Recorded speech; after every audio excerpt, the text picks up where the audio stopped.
Are you in the situation where you're trying to help someone with empty nest syndrome? Well, you came to the right video, so keep watching.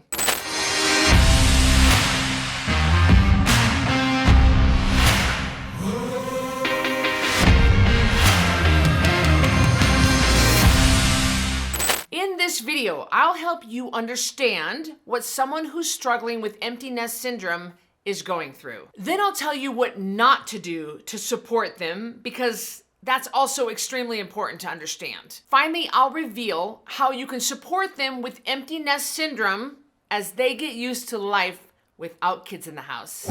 If you or someone you know is struggling with empty nest syndrome, well, you're probably feeling a whole mix of emotions, including some that might surprise you and them. Most people with empty nest syndrome feel grief after their last kid moves out, even if part of them is relieved, or at least they thought they would be relieved. And it's still a super big change. Grief is super common when you experience any kind of big life change, including when the last kid moves out. Another really common reaction when someone's kids leave home is for them to feel completely lost. Their day-to-day life is suddenly and completely different. Even knowing that it was coming, well, it's still a big adjustment. Feeling lost is something I see a lot with my nutrition program clients when their kids move out.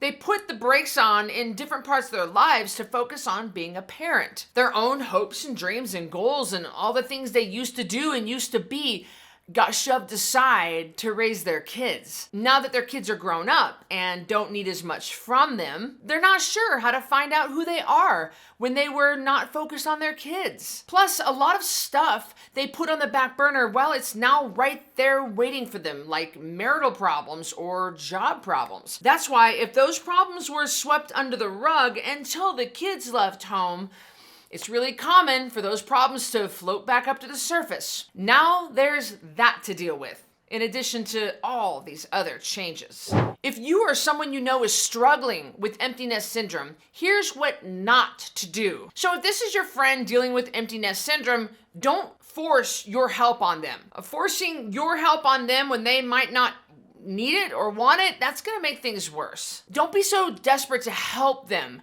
because your help might have the opposite effects. If this is you dealing with empty nest syndrome, the first thing you need to do is give yourself some grace. I mean, we as parents, we beat ourselves up for not being a Pinterest parent or a perfect parent and not handling everything perfectly. Like, there is no perfect parent and there is no perfect way to handle this situation. This situation is yours. So grace yourself a little bit. If you're going through a tough time, realize that it's okay to not be okay. My dad told me this here recently and it really helped me. I was going through a tough time and my dad, who's a therapist, said, honey, it's okay to not be okay. And if you're gonna cry and let it out, just be okay with that. Be all right with the fact that you are really struggling right now. Cry, let it out, do what you gotta do to get those feelings out and deal with those feelings. I just ask that you don't deal with the feelings by going face down in a bag of Oreos or a big bottle of wine. So whether you're going through this or your friend is going through this, it's good to not suppress your feelings, let them out,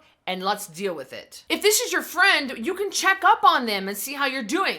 A lot of times people stay away because they don't want to say the wrong thing. So they figure it's just best to not say anything. But the problem is that just leaves your friend alone, feeling even more isolated and disconnected. If this is you going through it, you might need some time with your friends. It's not gonna do you any good to stay holed up like a hermit crab inside your house where the walls feel like they're closing in on you. So if your friend is dealing with empty nest syndrome, just letting them know that you are there for them, that's sometimes just good enough. Knowing that they can call you up anytime they need to talk, that is huge. That's a huge relief to them right there. You don't always need to do anything. Just being there for your empty nester friend sometimes is all they need. Remember that everyone processes things differently. Their way, how long it takes them, it won't be the same as your way or your timeline. Understanding and accepting that, it goes a long way in either helping someone struggle with empty nest syndrome or struggling with it yourself. And don't try to pigeonhole yourself into a certain timeline of when to get over it. And definitely don't invalidate the feelings by insisting that everything will be okay. I mean, it probably will be okay in time, but if you steamroll your friend with these assurances of, hey, cheer up, it's gonna be okay, then your friend's not gonna feel heard or validated, understood. Use the same grace with yourself. Don't just pigeonhole your own feelings into some sort of certain timeline or some sort of pre-carved out way to be. Everybody is different. Everybody is bio-individual, and they're all going to go through this differently.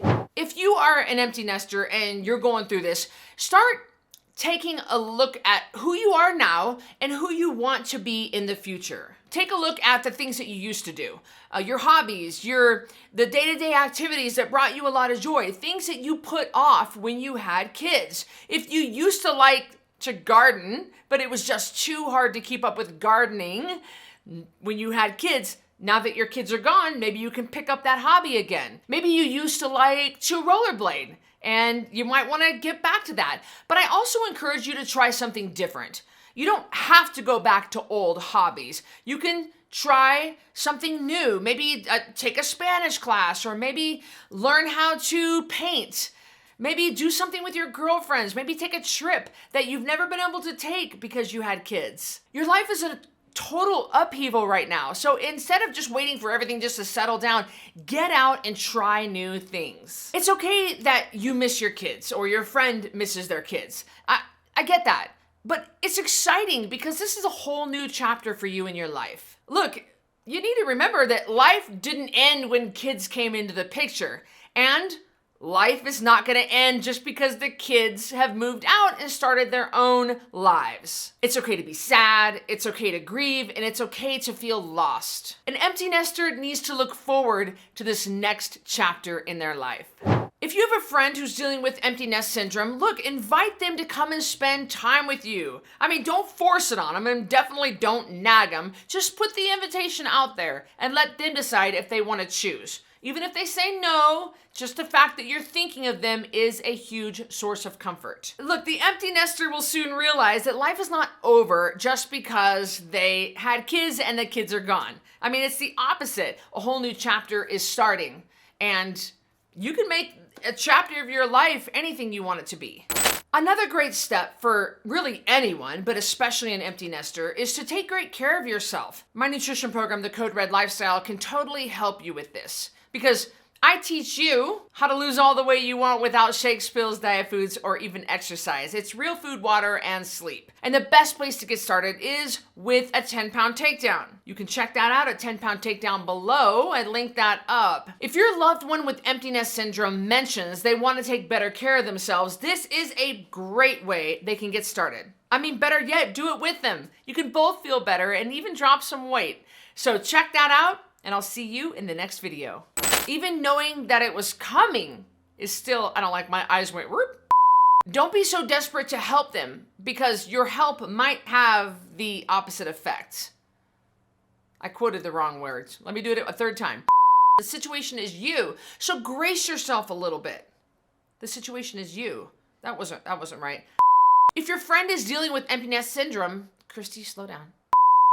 In a way more than just magic words that, could help. Oh, darn it. I almost, no shakes, no pills, no diet food. No, hold on. Do I want to even end this yet? Am I...